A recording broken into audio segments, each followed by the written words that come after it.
Welcome students to the series of lectures on probability distribution. And in the series of lecture of probability distribution, we introduced two discrete probability distribution. One was two discrete probability distribution. One was Bernoulli distribution. Another was binomial distribution. And in the binomial distribution, in the last session, we introduce probability mass function, a very important, a very crucial measure in the discrete probability distribution. Please mark my word that it is very crucial for discrete probability distribution, not continuous distribution. Very critical, probability mass function.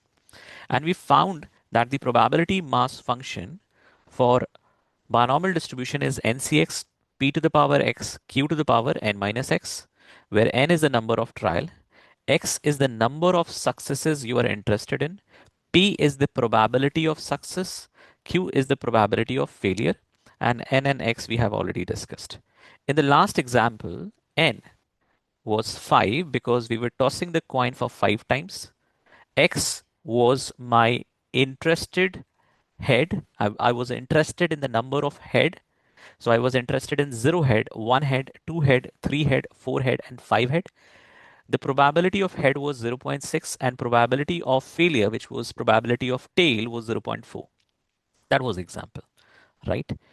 And then we said that in that example, where we are tossing the coin for 5 times, then we said that with the help of the formula ncx p to the power x q to the power n minus x, you can find different probabilities for different outcomes. And the outcome is the number of heads. So if you toss the coin for 5 times, what is the probability of 0 head? What is the probability of 1 head? What is the probability of 2? Blah, blah, blah. Okay.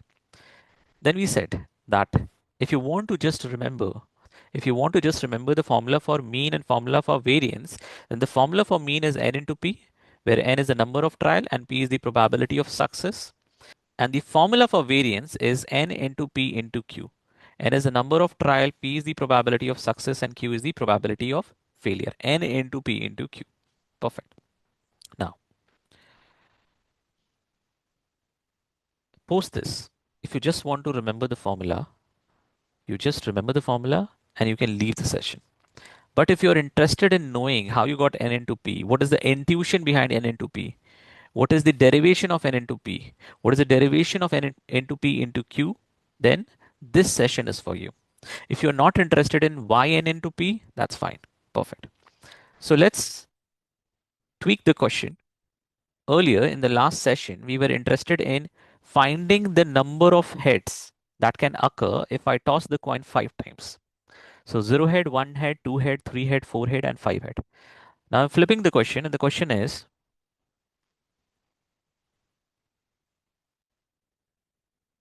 on an average,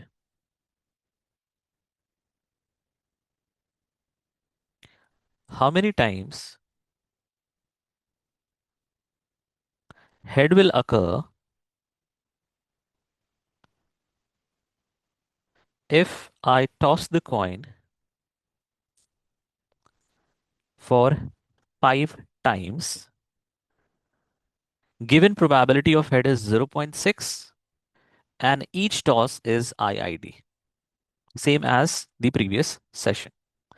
But the question is different now. The question is, on an average, tell me, if I toss the coin 5 times, on an average, how many times head will occur? The question is not about probability. The question is not about probability. The question is, if I toss the coin 5 times, will head occur for 2 times on an average, 3 times on an average, 4 times on an average? Give me on an average number. Now, the answer is very intuitive because you will say, okay, the probability of head occurring in one toss is 0.6. For 5 tosses, it would be 5 into 0.6. And 3 would be answer. Yes, it is very intuitive. Yes, it is very intuitive. But this is not the derivation of the expected value. This is not the derivation of expected value. This is an intuitive way of saying something. What is the maths behind it? What is the rationale behind it? We are trying to find out that. So, perfect.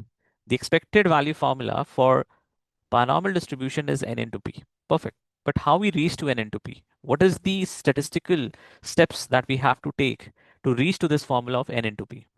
Okay. So what is the mean formula? Mean, which is moment 1. What is the formula for mean? It is summation of xi upon n. This formula is only valid if you have equal probability of event happening. But if the probability is different for each event, then the formula changes and it becomes summation of pi into xi. We know about it.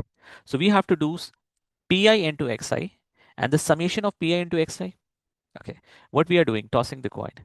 If I tossing the coin, then the probability of zero head is 0.01024 if I tossing the coin 5 times. The number of head equal to 1 or the probability of one head occurring in the 5 tosses is 0.07680. For two head, it is 23% approximately. For three head, it is 34% approximately. For four head, it is 25% approximately. And for five head, it is 7% approximately. And that is the plotting here. This is the plotting provided. First, it is increasing and then it is falling again. So probability is different for different outcomes. So definitely we cannot do summation of xi, summation of xi. This is my x, summation of xi upon n. This would be incorrect. What we have to do? We have to do the multiplication of outcome, which is my x, into the probability, outcome into the probability. So that's what I did. Outcome into the probability. 0 into 0.1024 would be 0. 1 into 0.07680 would be 0.07680. So 1 into 0.07680 would be 0.07680. 2 into 23.04% would be 46.08%, so and so forth. And then you sum it up. Why you sum it up? Because the formula for mean is summation of xi upon n. Sum it up. It will come exactly equal to 3. So basically, the derivation behind n into p is what? The derivation behind n into p is summation of probability into xi. What is my probability mass function, or what is my probability in binomial distribution, or what is my probability mass function in binomial distribution? It is what? NCX. It is NCX p to the power x q to the power n minus x. This is my probability into different possible outcome, 0 head, 1 head, 2 head, 3 head, 4 head, and I will do the summation from 0 to 5. If I do the summation at the end, I will get n into p. Every time I will get n into p, and that is the derivation behind the expected value formula. It's not a rocket science. It's a very simple formula. Summation of pi into xi. What we have to understand only that pi is now probability mass function of binomial distribution. That is ncx p to the power x q to the power n minus x. That's all. If I apply the same logic to find out the variance, what is the formula for variance? What is the formula for variance? Variance is our moment 2. The formula for variance is summation of xi minus mean whole square upon n. And this formula is only valid if I have equal probability for each outcome. I'll tweak the formula and I will make it pi into xi minus mu whole square. And that is the formula for variance. Now in this formula, what I need to do for binomial distribution, what I need to do, I have to put down n into p because that is the mean, that is the expected value of binomial distribution. What about probability?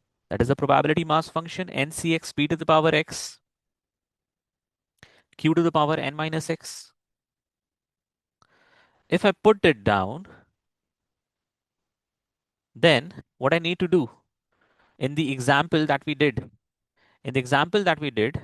we were aware that there are different possible outcomes for x, that is 0, 1, 2, 3, 4, 5. The probability associated to it is ncx p to the power x q to the power n minus x. We found the probability. We found the mean. So what you need to do, x minus mu, because x minus mu whole square has to be performed. So x minus mu. What is x? 0. Mu is what? 3. 0 minus 3 would be minus 3. 1 minus 3 is minus 2. 2 minus 3 is minus 1. So and so forth. You will square it up. It will become 9, 4, 1, 0, so and so forth. What is the last step? You have to multiply this with what? Probability. So I'm multiplying this with the probability, that is NCX p to the power x q to the power n minus x. We got the value. And every time you sum this value will come to n into p into q. You can do the derivation. You can do the derivation here. Summation of NCX p to the power x q to the power n minus x minus n into p whole square. X varies from 0 to n. Every time you will get n into p into q. Whether you do it mathematically or whether you play with the numbers and try to find out your variance. So we discussed how we got the mean and how you got the variance formula in binomial distribution. And we know that the under root of variance is what? Standard deviation. Okay, by this we have completed everything in the curriculum related to binomial distribution. There are four important pointers that we had to discuss about the binomial distribution. Why binomial distribution? When we can use the binomial distribution. Second, what is the probability mass function associated to binomial distribution? Third, what is the mean of binomial distribution? And fourth, what is the variance and standard deviation of binomial distribution? So we covered everything related to binomial distribution. We'll pause here, and in the next session, we'll discuss Poisson distribution, which, if you remember, actually falls under the category of discrete probability distribution. Okay, with that, I'll end the session here. Thank you. Have a nice day.